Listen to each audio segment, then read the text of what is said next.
5 নং দক্ষিণ জেলা ইউনিয়ন কর্তৃক আয়োজিত 2 নম্বর ওয়ার্ড কর্তৃক আয়োজিত আজকের অনুষ্ঠানে সম্মানিত অতিথিবৃন্দ এবং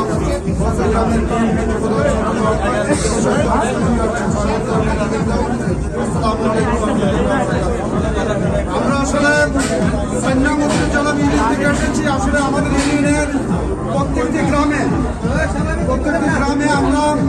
আমরা যাব এবং সরাসরি দেখা করবো। আসলে আপনাদের এখানে অনাকাঙ্ক্ষিত ভাবে আমরা এসেছি আমাদের সুমন এবং আমাদের জসিম ভাইয়ের অনুরোধে আমরা এখানে এসেছি।